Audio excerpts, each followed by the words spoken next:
Vous écoutez WBCQ, diffusant la radio World's Last Chance depuis Monticello, Maine, USA.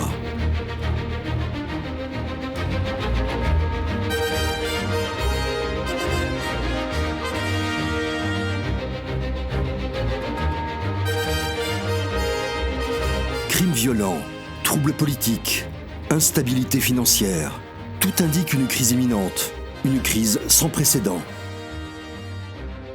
Réglez votre fréquence sur Radio World's Last Chance pour découvrir comment vous préparer spirituellement à ce qui nous attend. Radio WLC prépare un peuple pour le retour très proche du Sauveur.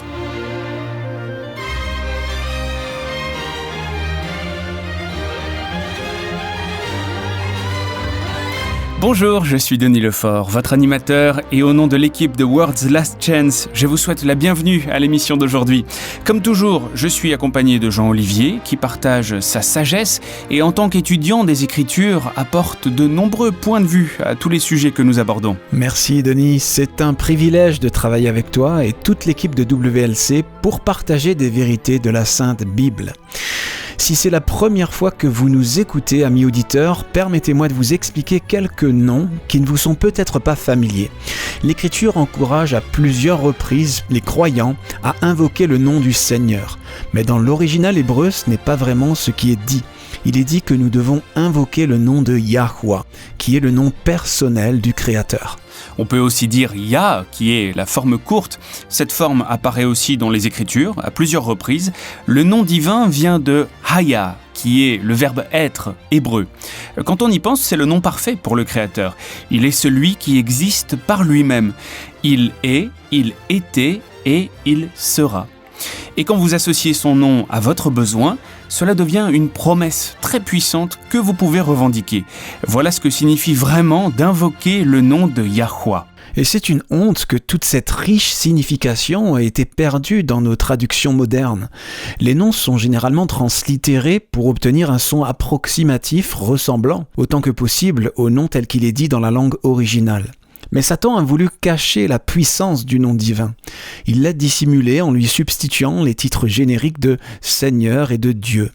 C'est un privilège de connaître le nom du Père. C'est pourquoi, ici, à WLC, nous préférons utiliser son nom personnel. L'Écriture utilise aussi des titres, Adonai, El, Elohim, ce sont des titres hébreux qui font référence au Créateur. Le nom du Sauveur ressemble à celui du Père. Son nom est Yahushua, ou plus communément Yahshua. Ce nom a également une magnifique signification. Yahushua signifie le salut de Yahweh. Et c'est ce qu'il est, c'est donc son nom. Il est le salut de Yahweh. Très bien, passons à la discussion d'aujourd'hui. J'aimerais parler de la foi. La foi est l'un de ces termes comme la justice et la sanctification que nous avons tendance à utiliser beaucoup, alors que la plupart d'entre nous n'ont qu'une vague connaissance pratique de ce qu'ils signifient réellement. Et puisque nous n'avons pas une compréhension claire de ce que c'est, il est facile d'avoir une idée incorrecte de la véritable nature de la foi. Je voudrais que nous partagions aujourd'hui à ce sujet. Quelle est la vraie nature de la foi et comment pouvons-nous utiliser cette connaissance pour vaincre ? Eh bien, tu as raison, Denis. Beaucoup de gens comprennent mal la vraie nature de la foi. Par conséquent, ils se privent d'énormes cadeaux. Des cadeaux que le ciel attend de pouvoir accorder, mais qu'il ne peut pas accorder à moins que nous les demandions. Pourquoi cela ? Je n'ai jamais vraiment compris ce point.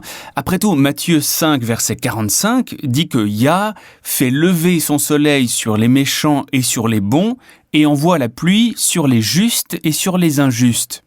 Pourquoi les dons spirituels devraient-ils être différents des dons temporels que sont le soleil et la pluie ? Parce que le Père apprécie et respecte votre liberté de choix.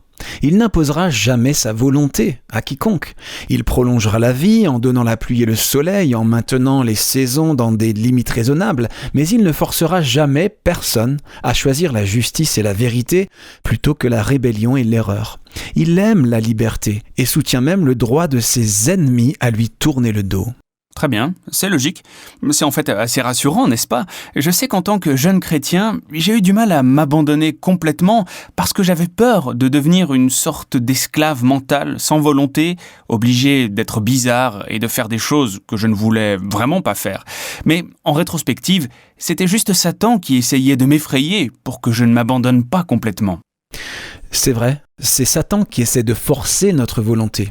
Yahweh garantit la liberté de choix. Toujours. En parlant de la foi, je l'ai toujours considérée comme, je ne sais pas, une sorte d'accomplissement spirituel. Certaines personnes l'ont, et ce sont les plus chanceuses, mais le reste d'entre nous devons juste nous débrouiller du mieux que nous pouvons. Et ce serait une sorte de jeu de chance ou de quitte ou double. Parfois vous l'avez, parfois vous ne l'avez pas. Je pense que beaucoup de gens ont ce genre de sentiments vagues et indéfinis à propos de la foi. Mais c'est faux. La foi est simplement la main qui reçoit le don. Rien de plus, rien de moins. Qu'est-ce que tu veux dire? Eh bien, est-ce que tu cuisines, Denis ? Pour tout avouer, non, pas souvent. Je sais faire de délicieuses lasagnes, mais c'est juste parce que c'est mon plat préféré. En dehors de ça, c'est juste l'essentiel, très basique. Très bien. Tu fais donc ce délicieux plat de lasagne, ta cuisine est remplie d'arômes alléchants, de saveurs qui chatouillent les narines, et tu viens de t'en servir une grande assiette. Tu vois le tableau ? Le fromage est fondant et coulant, et ton enfant affamé entre dans la pièce. Il se met immédiatement à renifler l'air comme un chien de chasse. « Tu as fait des lasagnes ?» Tu pourrais le cacher, faire l'ignorant, feindre de ne pas avoir entendu, que sais-je, et t'en faire un festin tout seul. Mais tu aimes ton enfant après tout. Alors, comme le père aimant que tu es, tu dis « Oui, tu en veux ?» Et sans hésitation, il répond « Oui » et il s'approche de ton assiette. Ça ressemble à la réalité. L'enfant qui a faim dès qu'il s'approche de la table. Ok. Est-ce que ton fils a fait quelque chose pour gagner les lasagnes ? Non. À part le fait que tu l'aimes, est-ce qu'il les mérite ? Pas vraiment. C'est juste un petit mendiant affamé. Très bien. La foi, c'est la main vide de ton fils, confiant que ce qui a été promis sera reçu. Il n'y a pas de mérite particulier à s'approcher du cadeau. Il ne l'a pas gagné en s'approchant. Il ne le mérite pas. Il l'accepte tout simplement. Voilà ce qu'est la foi, la main vide d'un mendiant. Je peux voir ça. Nous avons déjà défini la foi dans nos émissions précédentes, mais ce que tu donnes là est une définition pratique de la foi. Oui, mais nous pouvons aussi lire la définition de ton dictionnaire, si tu l'as. C'est toujours bien de s'en rappeler. Très bien. Il est dit que la foi est l'assentiment ou l'accord de l'esprit à la vérité de ce qui est déclaré par un autre, se reposant sur son autorité et sa véracité ou sa vérité, sans aucune autre preuve. Hébreux 11 nous dit « Or la foi est une ferme assurance des choses qu'on espère, une démonstration de celles qu'on ne voit pas. » En d'autres termes, vous croyez ce que quelqu'un dit parce que vous connaissez si bien cette personne que vous la jugez honnête, fiable et crédible. Donc vous n'avez pas besoin d'autres preuves. La parole de l'autre personne est suffisante. C'est pourquoi ton fils Denis, qui s'approche étend la main vers une assiette de nourriture que tu viens de servir, a toute confiance dans le fait que tu lui donneras cette nourriture. Il ne le mérite pas nécessairement, il ne l'a pas gagné, mais parce qu'il connaît son père et qu'il sait que son père l'aime, il te fait confiance pour honorer ton offre de nourriture et la lui donner. Alors Jean, comment obtient-on la foi ? J'aime bien la définition pratique que tu en donnes, mais ça n'explique toujours pas comment on l'obtient. C'est la meilleure partie. La foi elle-même, comme toute autre bénédiction de Yah, est un don, un cadeau. Nous la demandons ? Bien sûr, nous pouvons toujours en demander plus, et nous devrions. Mais on nous en a déjà donné. Tournons-nous vers Romains 12. Il y a un verset fascinant ici que nous avons tendance à négliger, mais qui est très important. C'est le verset 3. Romains 12, verset 3. Par la grâce qui m'a été donnée, je dis à chacun de vous de n'avoir pas de lui-même une trop haute opinion, mais de revêtir des sentiments modestes, selon la mesure de foi que Yah a départie à chacun. La quantité de foi qui vous est donnée peut être différente de celle qui m'est donnée, ou de celle qui est donnée à quelqu'un d'autre ailleurs. Mais la quantité de foi donnée à chaque personne est suffisante pour que cet individu croie que lorsqu'il demandera plus de foi, une foi plus grande lui sera donnée. Nous sommes tous différents, avec des origines différentes, des héritages différents, des bagages différents. Certaines personnes peuvent avoir besoin de plus de foi pour croire. Mais la quantité ou mesure de foi qui nous a été donnée est suffisante pour comprendre que la promesse que nous réclamons sera accomplie.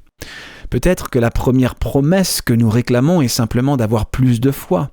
La foi qui nous a été donnée est suffisante pour croire que ce que nous avons demandé nous sera donné. C'est vraiment utile, parce que, vous savez, vous lisez les histoires de la Bible, et surtout celles du Nouveau Testament, il est facile de se faire cette idée que la foi est quelque chose que l'on atteint. Il y a par exemple l'histoire de la femme cananéenne dans Matthieu 15, elle avait une grande foi. Lisons-la. Très bien. Voyons voir, les versets 21 à 28. Tu veux que je lise tout ? Oui. Yahushua, étant parti de là, se retira dans le territoire de Tyr et de Sidon. Et voici, une femme cananéenne qui venait de ces contrées lui cria « Aie pitié de moi, Seigneur, fils de David. Ma fille est cruellement tourmentée par le démon. » Il ne lui répondit pas un mot, et ses disciples s'approchèrent et lui dirent avec instance « Renvoie-la, car elle crie derrière nous. » Il répondit « Je n'ai été envoyé qu'aux brebis perdues de la maison d'Israël. » Mais elle vint se prosterner devant lui, disant « Seigneur, secours-moi. » Il répondit « Il n'est pas bien de prendre le pain des enfants et de le jeter aux petits chiens. »« Oui, Seigneur, dit-elle, mais les petits chiens mangent les miettes qui tombent de la table de leur maître. » Alors Yahushua lui dit « Femme, ta foi est grande, qu'il te soit fait comme tu veux. » Et, à l'heure même, sa fille fut guérie. Je sais que cette histoire dérange parfois les gens. On dirait presque que Yahushua l'a traité de chien, mais ce n'est pas ce qui s'est passé. Il a vu une occasion de montrer à ses disciples que les bénédictions du ciel sont des dons de la grâce divine. Ce n'est pas quelque chose que nous pouvons gagner. Elles sont, encore une fois, la main du mendiant tendue pour accepter le cadeau. Rien de plus. Comment comprends-tu cela dans cette histoire ? Eh bien, pour commencer, cette mère était une Cananéenne. Elle ne faisait même pas partie du peuple élu d'Israël. Maintenant, pour nous aujourd'hui, c'est évident. Nous savons que les bénédictions du ciel sont pour tout le monde. Mais ce n'était pas évident pour les disciples à ce moment-là. Selon leur façon de penser, elle ne méritait pas que sa demande soit accordée. Cette femme n'était pas comme la Samaritaine à qui Yahushua a parlé au puits. Les Samaritains avaient peut-être des erreurs dans leurs croyances, mais ils croyaient encore en Yah comme étant le seul et unique vrai Dieu. Rien dans les évangiles ne laisse penser que cette femme pouvait être autre chose que ce comment elle est décrite, c'est-à-dire une Cananéenne. Sa religion était différente, son style vestimentaire était différent. Les disciples moralisateurs la considéraient peut-être comme une prostituée en jugeant son style vestimentaire immodeste. Ce que je veux dire, c'est que du point de vue des disciples, cette femme ne méritait absolument pas de recevoir une bénédiction. Elle n'était pas de la bonne religion, elle ne portait pas les bons vêtements, c'était une païenne, et pourtant, elle avait la foi. Elle avait la foi. Elle avait entendu les histoires de Yahushua de quelque part ou de quelqu'un, et la foi que Yah lui avait donnée était suffisante pour qu'elle comprenne que si elle appelait le Sauveur à l'aide, il l'aiderait. Et il l'a fait. C'est la même chose pour le centurion ou centenier romain qui avait son serviteur malade et il est allé voir Yahushua pour lui demander de le guérir. Le Sauveur a gracieusement dit « Je vais venir et le guérir ». Et ce n'était même pas la réponse que le centurion attendait. Non, le centenier a dit « Non, tu n'as pas besoin de faire ça, je sais que c'est l'autorité, dis simplement le mot et mon serviteur sera guéri. » Et Yahushua, étonné, a répondu « Je n'ai trouvé nulle part une telle foi, pas même en Israël. » Comme la Cananéenne, cet homme était, aux yeux des Juifs, et de façon ostensible, un ennemi d'Israël. C'était un centurion ou centenier romain. Et pourtant, il avait vécu en Israël assez longtemps pour percevoir que les vérités de la religion israélite étaient supérieures à la sienne. Et comme la Cananéenne, il avait entendu des histoires sur Yahushua, ses miracles de guérison, sa compassion envers les exclus, et la foi que Yahweh lui-même avait plantée dans le cœur du centurion était suffisante pour qu'il s'approche du Sauveur et dise « Dis seulement un mot et mon serviteur sera guéri ». C'est cela la foi. Et c'est un don, un cadeau du ciel. World's Last Chance est votre meilleure ressource pour tout ce qui concerne les Écritures et l'avancement de la vérité. Nous avons des milliers d'articles dans plus de 20 langues, des vidéos, des livres à télécharger et des outils pour témoigner. Nous avons même des cours d'études bibliques en ligne sur une grande variété de sujets. L'équipe WLC étudie constamment et partage ce qu'elle apprend avec les autres. Le vrai bonheur se trouve uniquement dans le fait de suivre la volonté de Yahweh. worldslastchance.com prépare un peuple pour le retour très proche du Sauveur.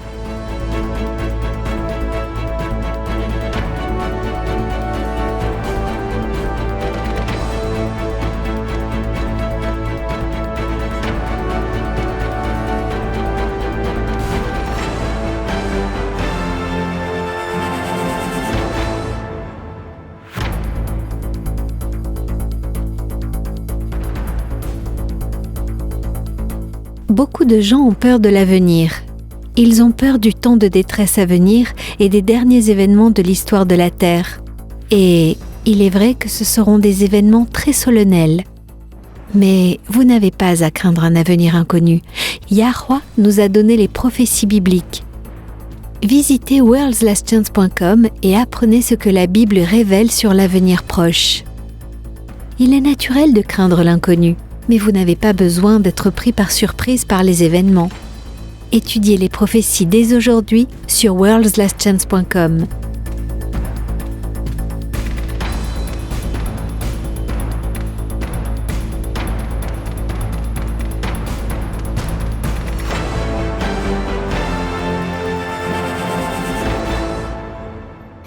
Nous avons parlé de la foi est l'accord de l'esprit que ce que quelqu'un d'autre dit est vrai, sans avoir besoin d'autres preuves.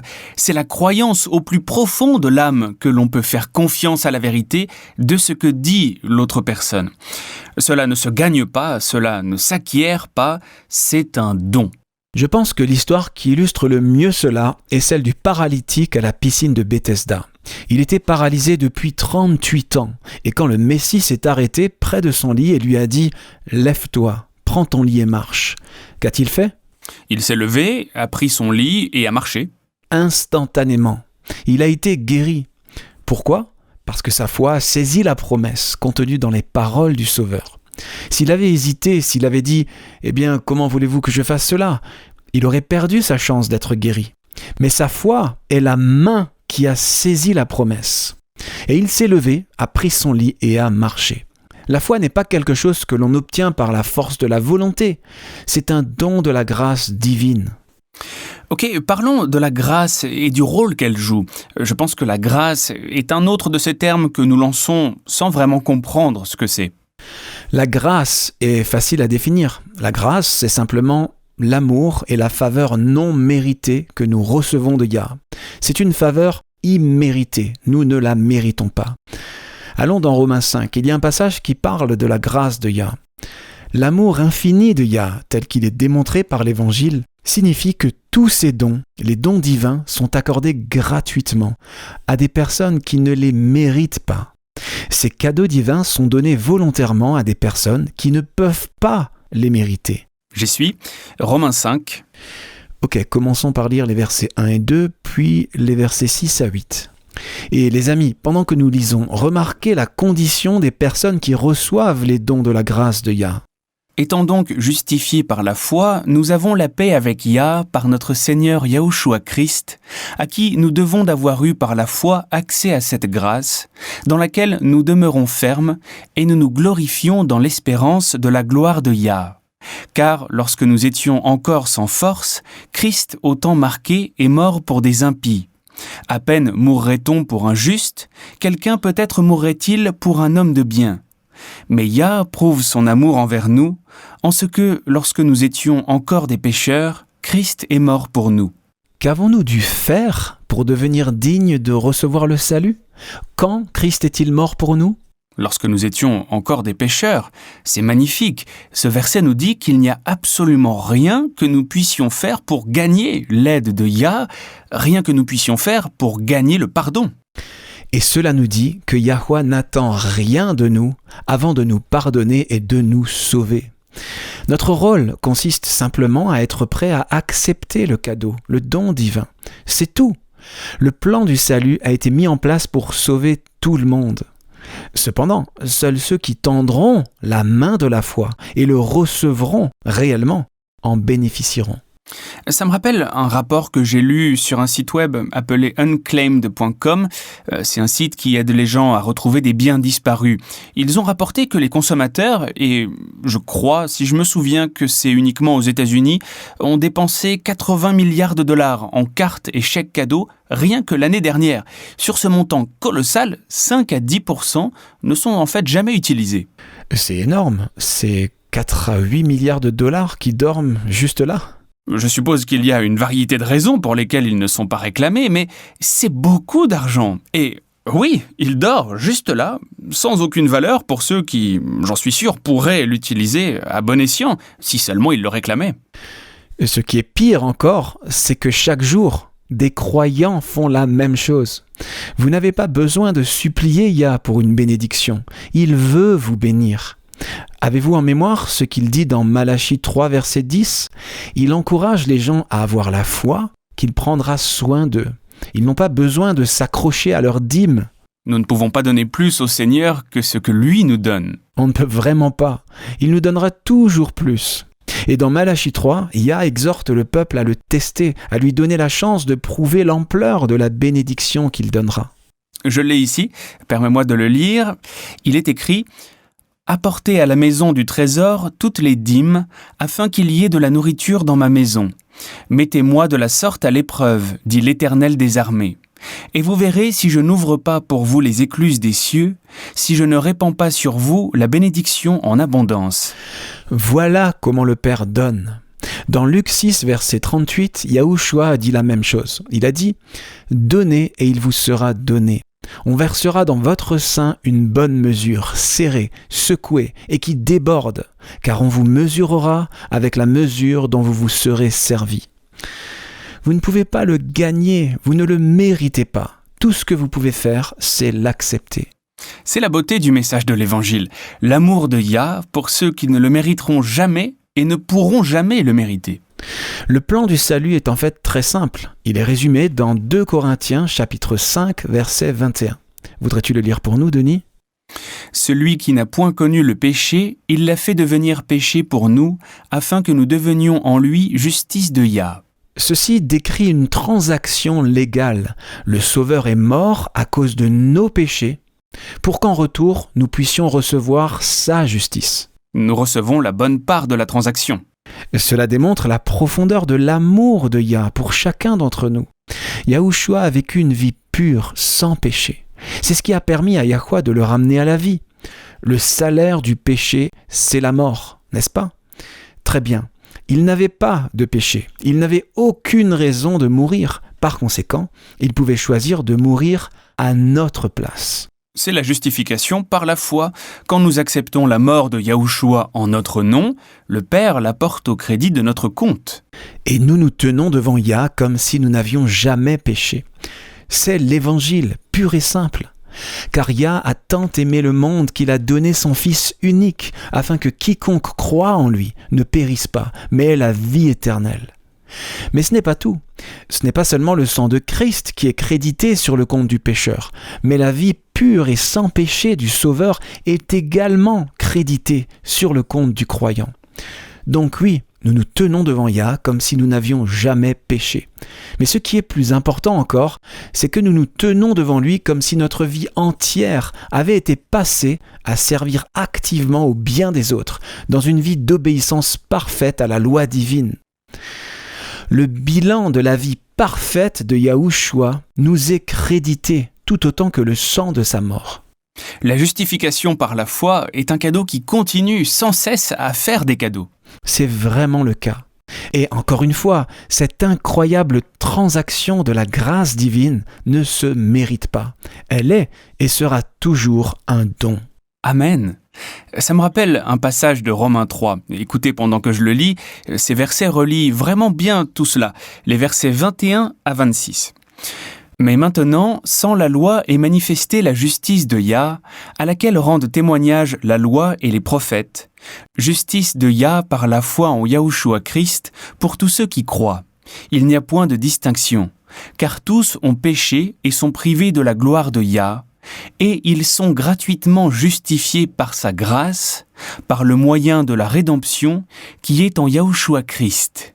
C'est lui que Yah a destiné, par son sang, à être, pour ceux qui croiraient, victime propitiatoire, afin de montrer sa justice, parce qu'il avait laissé impunis les péchés commis auparavant, au temps de sa patience, afin, dis-je, de montrer sa justice dans le temps présent, de manière à être juste tout en justifiant celui qui a la foi en Yahushua.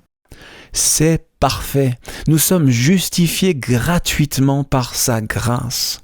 Comme le dit Paul dans Éphésiens 2, « Car c'est par la grâce que vous êtes sauvés, par le moyen de la foi. Et cela ne vient pas de vous, c'est le don de Yah. Ce n'est point par les œuvres, afin que personne ne se glorifie. » Ce n'est pas par nos œuvres. Les œuvres seraient, par exemple, de nous rendre meilleurs avant d'accepter le don, ou de résister à la tentation X fois pour prouver combien nous sommes désolés avant de demander le pardon.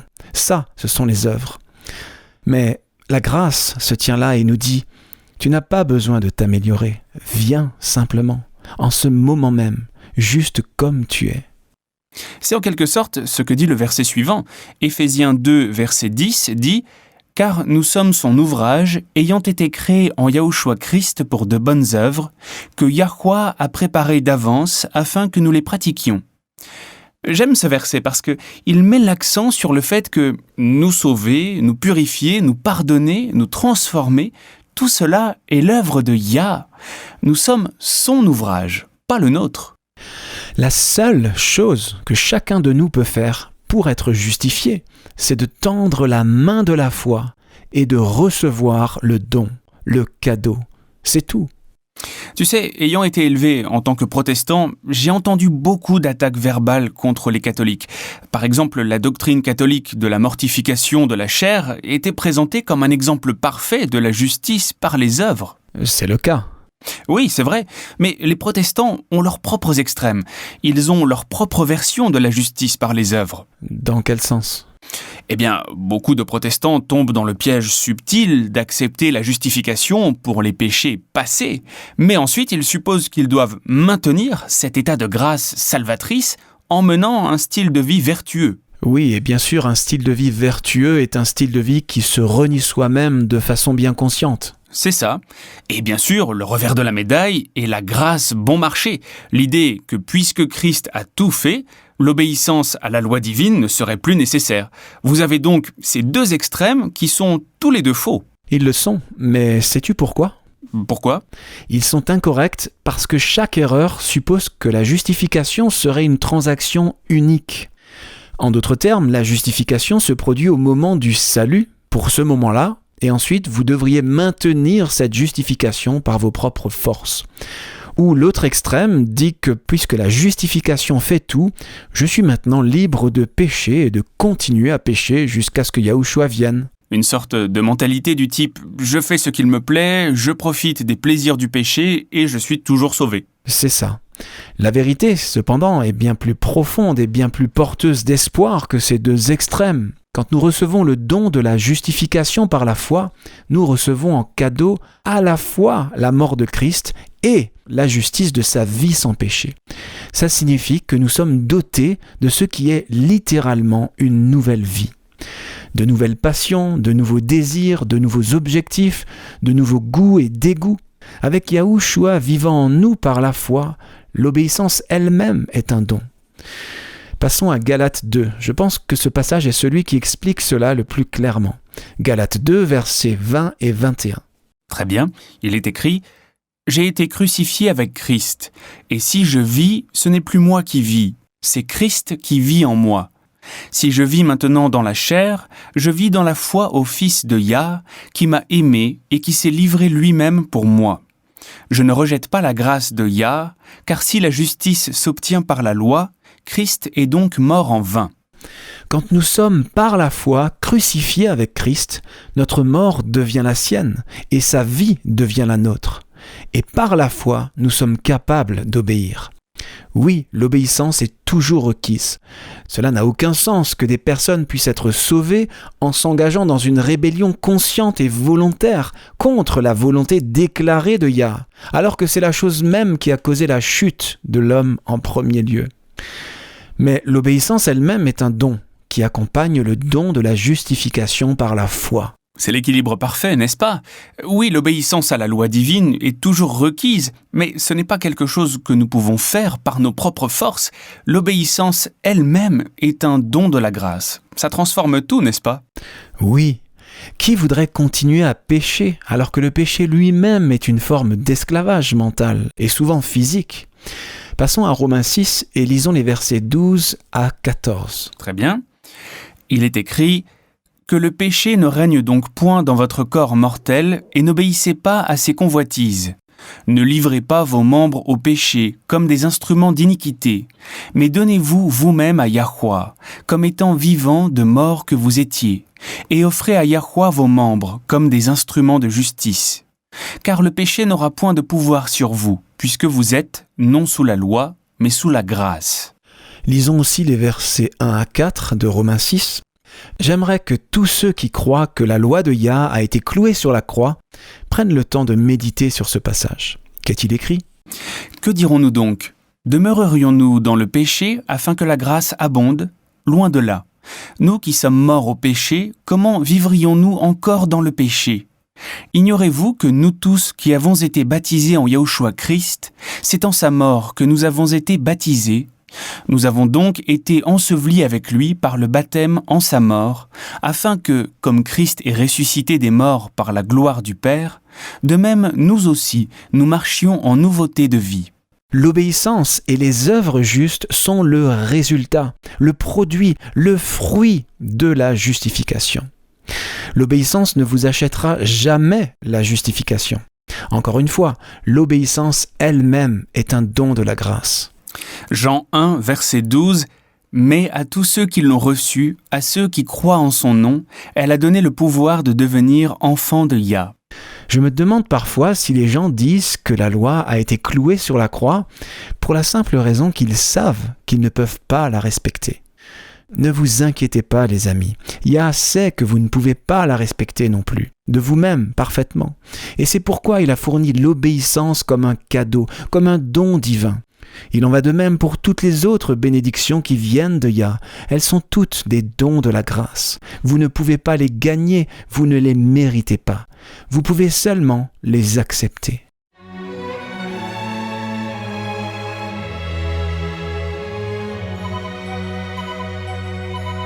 Vous écoutez la radio World's Last Chance sur WBCQ à 9330 kHz sur la bande des 31 mètres. Radio World's Last Chance prépare un peuple pour le retour très proche du Sauveur. Depuis que Yahushua est monté au ciel, le désir de tout chrétien est de le voir revenir sur les nuées de gloire. Depuis près de 2000 ans, les croyants ont vécu et sont morts dans l'espoir du retour du Sauveur. Malheureusement, beaucoup ont commencé à perdre espoir. Les prophéties de Daniel révèlent cependant où nous en sommes dans le cours de l'histoire. Daniel 12 nous donne en fait une chronologie des événements finaux. Il ne s'agit pas seulement d'un compte-rendu de l'histoire passée. Il nous révèle que nous vivons aujourd'hui même dans le temps de détresse. Si vous souhaitez en apprendre davantage sur cette prophétie passionnante, visitez notre site web worldslastchance.com et lisez nos nombreux articles sur la prophétie biblique. L'avenir n'a pas besoin d'être un mystère. Le ciel veut que vous connaissiez la suite de l'histoire pour que vous soyez prêts. Visitez-nous aujourd'hui sur worldslastchance.com.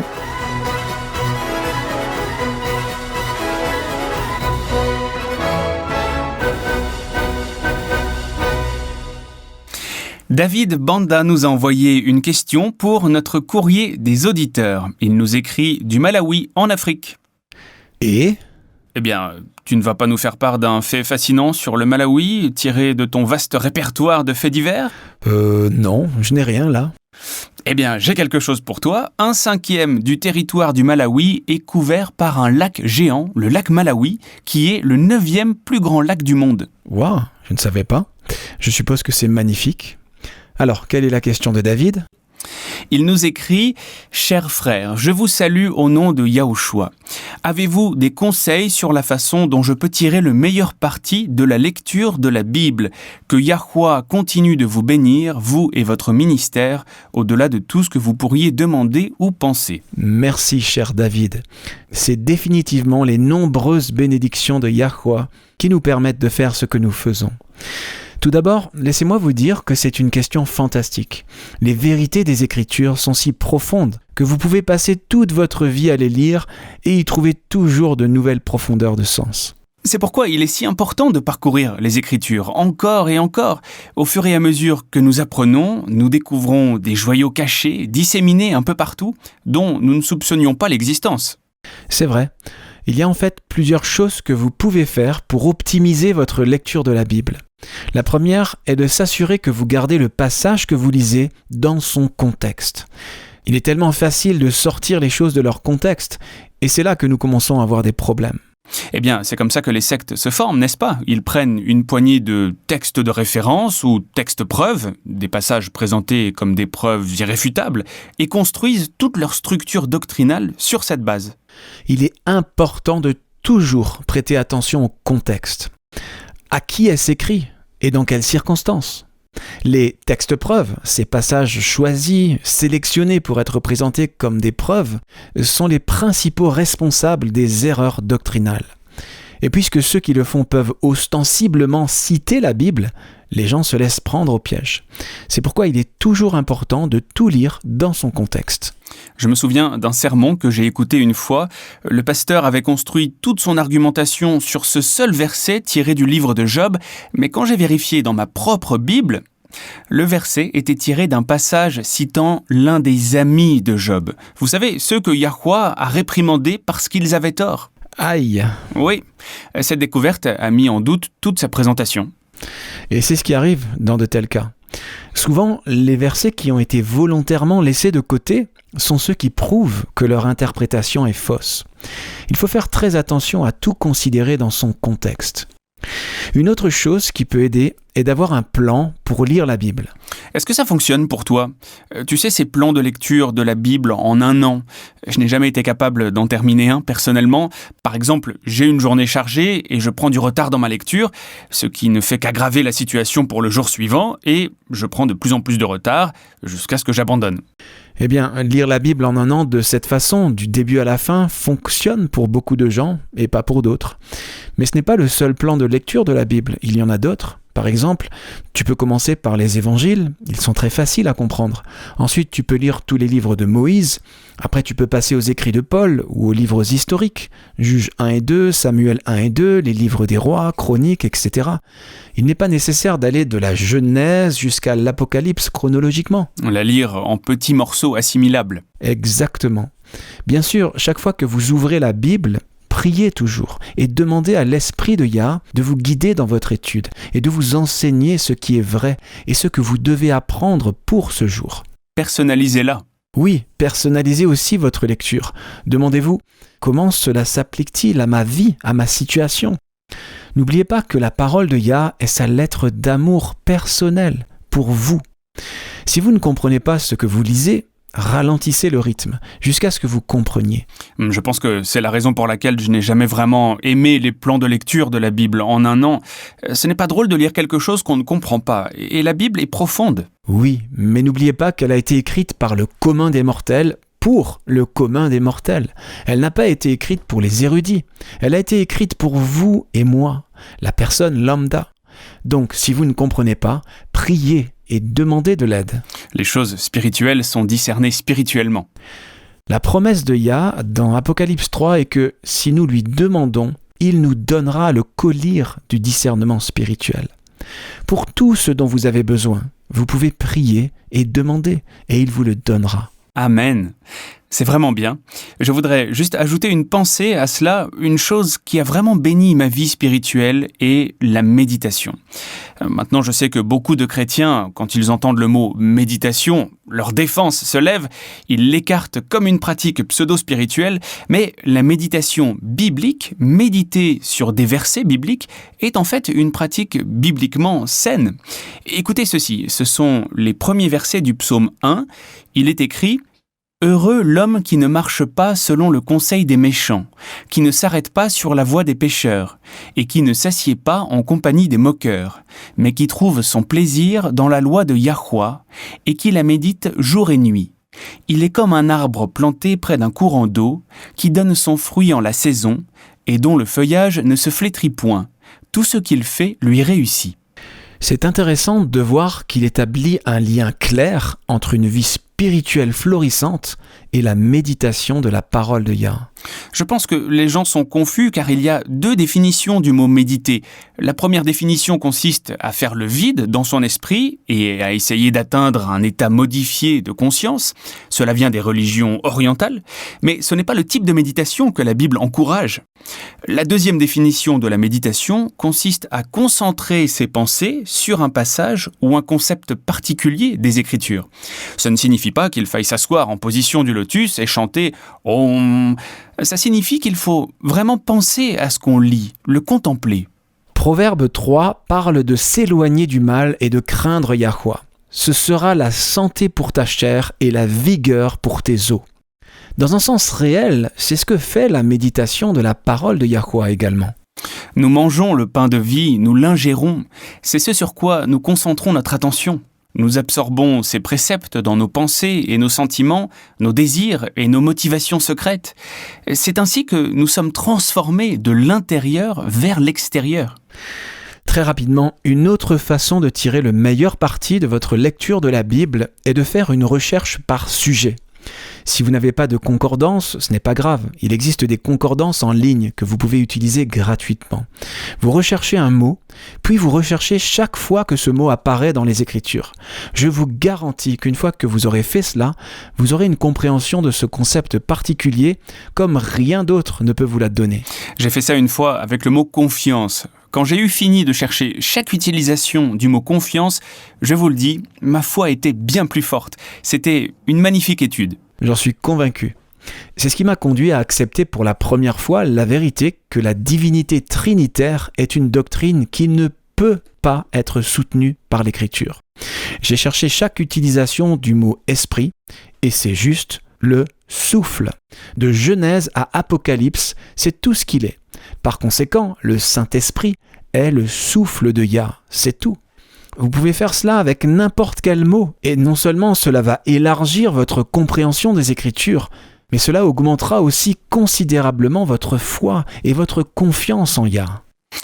Eh bien, c'est tout ce à quoi nous avons le temps de répondre aujourd'hui. Si vous avez une question, un commentaire, une demande de prière, envoyez-nous un message, chers amis auditeurs. Rendez-vous sur worldslastchance.com et cliquez sur « Contactez-nous ». Nous sommes impatients de recevoir vos messages.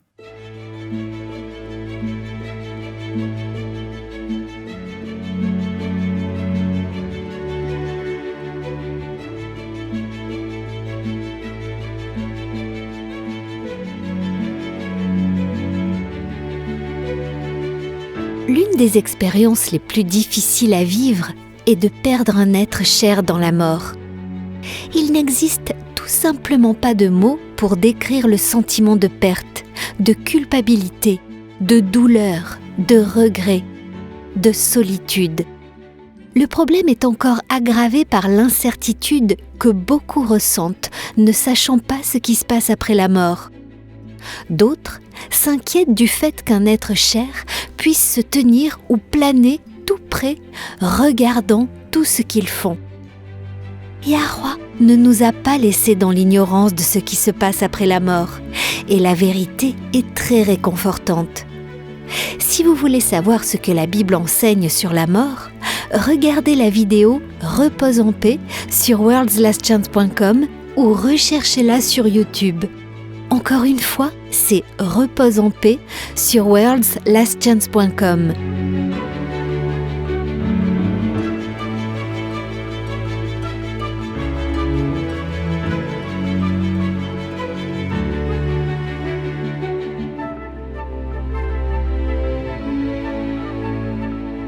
Avez-vous des problèmes que vous n'arrivez pas à résoudre? Êtes-vous confus, ne sachant que faire? Le Père a la solution à tous vos problèmes. Chers auditeurs, le monde touche à sa fin. De nouvelles situations vont survenir qui exigeront bien plus de sagesse que vous ou n'importe qui ne possède. Alors, revendiquez les promesses bibliques. Les promesses sont le cadeau de Yah pour vous. Vous pouvez vous appuyer en toute sécurité sur elles parce qu'elles sont la parole de Yah. La parole de Yah contient le pouvoir de faire ce qu'il dit. Lisez l'article intitulé « Les grandes et précieuses promesses » dès aujourd'hui sur worldslastchance.com. Soyez encouragés, sachant que le Père est au contrôle de toute situation.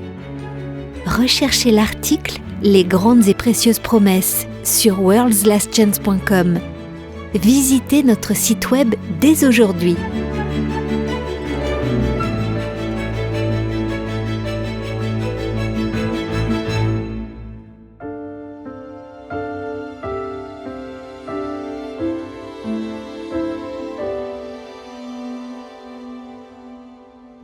Vous écoutez Élise Blanc pour votre promesse quotidienne de la parole de Yah.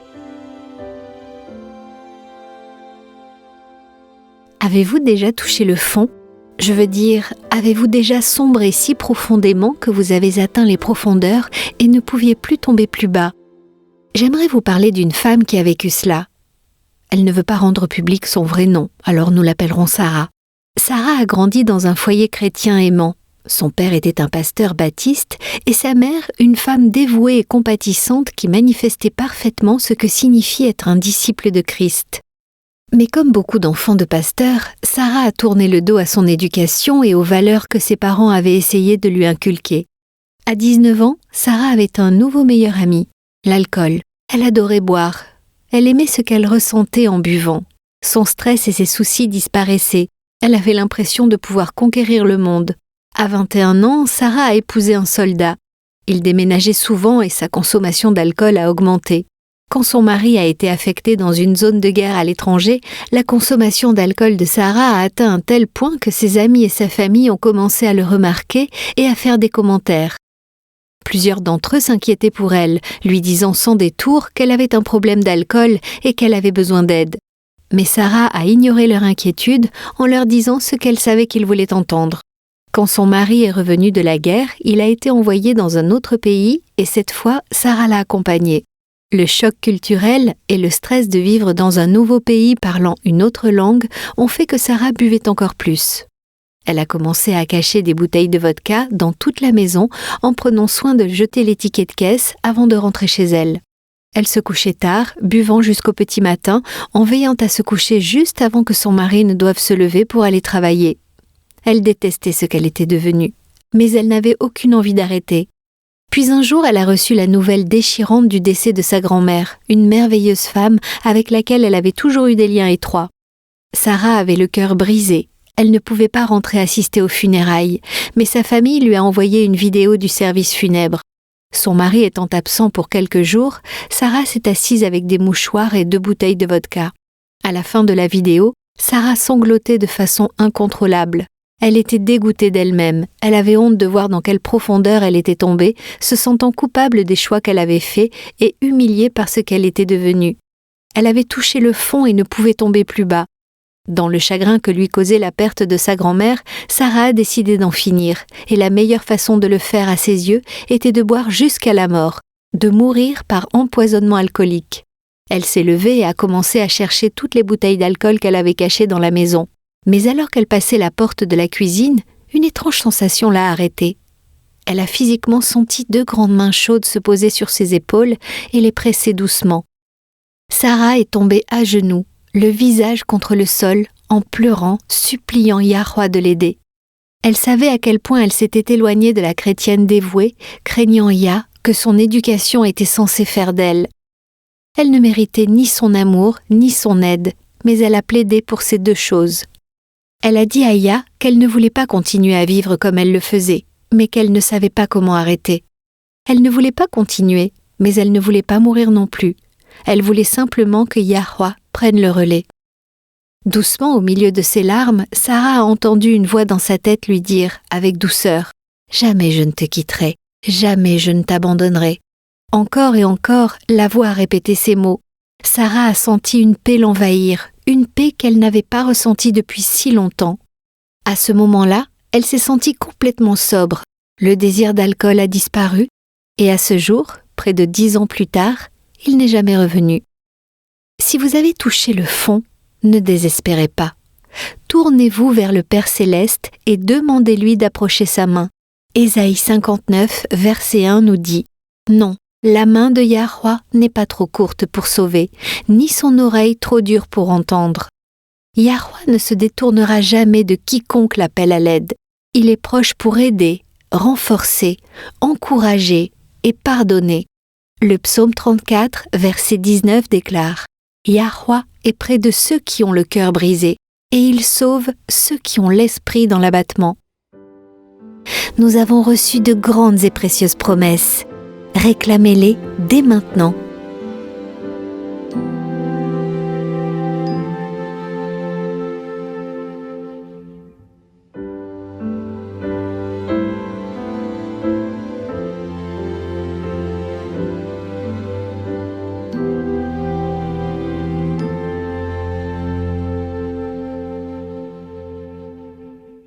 Nous avons tant de raisons d'espérer, nous avons tant de raisons de faire confiance au Père. Il sait ce dont nous avons besoin pour être sauvés et il a fourni tout ce dont nous avons besoin pour le salut. Tout ce que nous devons faire, c'est tendre la main de la foi et l'accepter. De toutes les paraboles de Christ, ma préférée a toujours été l'histoire du fils prodigue. Tout le monde la connaît. Le jeune homme a demandé son héritage alors que son père était encore en vie. Le père le lui a donné. Et le malheureux ingrat est parti, a tout dépensé pour vivre de façon plus qu'insouciante, et une fois sans le sou, il s'est réveillé à lui-même et a décidé de rentrer à la maison. Personne ne nie que le fils était un malheureux ingrat, mais c'est la partie qui suit que je préfère. Luc chapitre 15, verset 20 nous dit qu'alors qu'il était encore loin, son père le vit et fut rempli de compassion. Il courut se jeter à son cou et l'embrassa. Alors qu'il était encore loin. Tu sais ce que ça me dit ? Ça me dit que son père surveillait le chemin. Il attendait son retour. Chaque jour, il regardait au bout de la route, guettant le retour de son fils. Il n'allait pas garder l'enfant contre sa volonté. Il lui avait donné sa liberté. Mais son cœur n'a jamais abandonné l'espoir que son fils revienne. C'est un message à prendre à cœur pour chacun d'entre nous.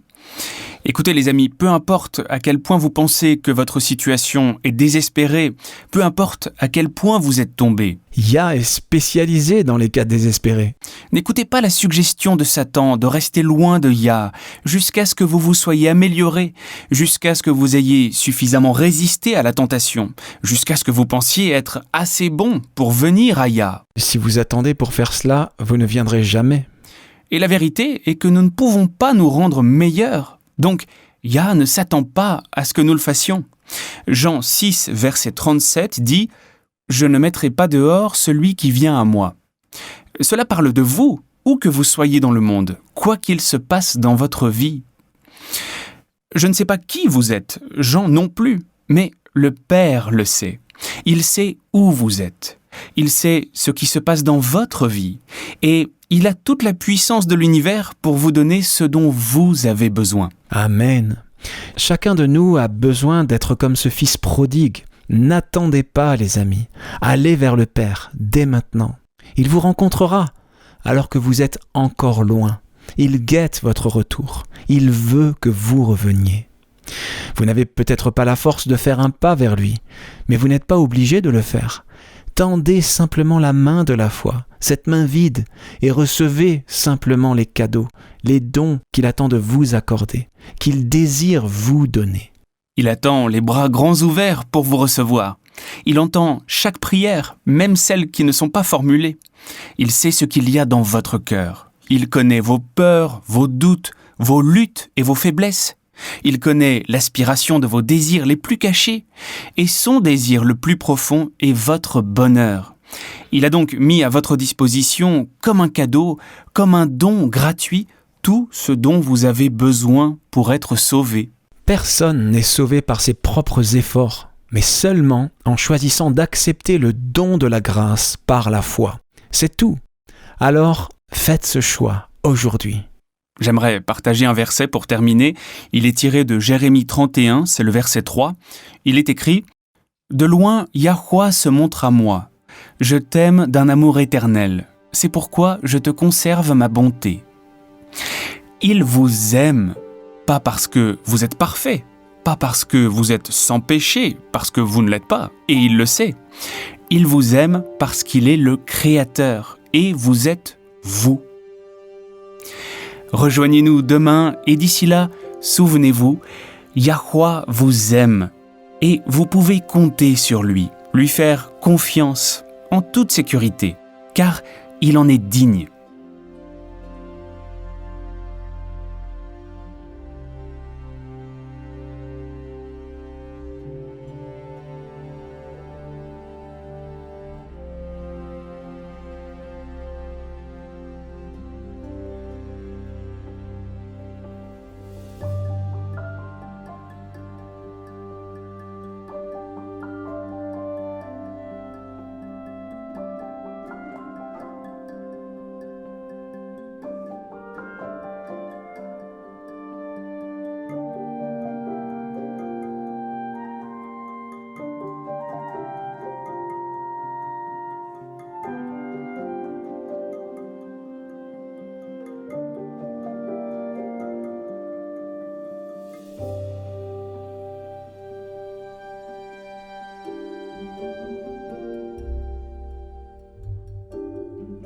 Vous étiez à l'écoute de Radio WLC.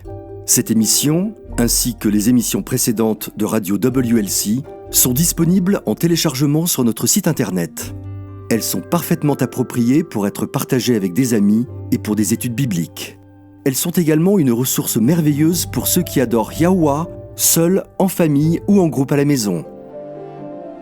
Si vous souhaitez écouter les émissions de Radio WLC, rendez-vous sur notre site internet à l'adresse worldslastchance.com. Cliquez sur l'icône Radio WLC en haut à droite de la page d'accueil. Cela vous permettra de télécharger les épisodes dans votre langue préférée. Vous trouverez également des articles et des vidéos disponibles en plusieurs langues. Rejoignez-nous demain pour un autre message rempli de vérité sur WBCQ à 9330 kHz sur la bande des 31 mètres. Radio World's Last Chance prépare un peuple pour le retour très proche du Sauveur.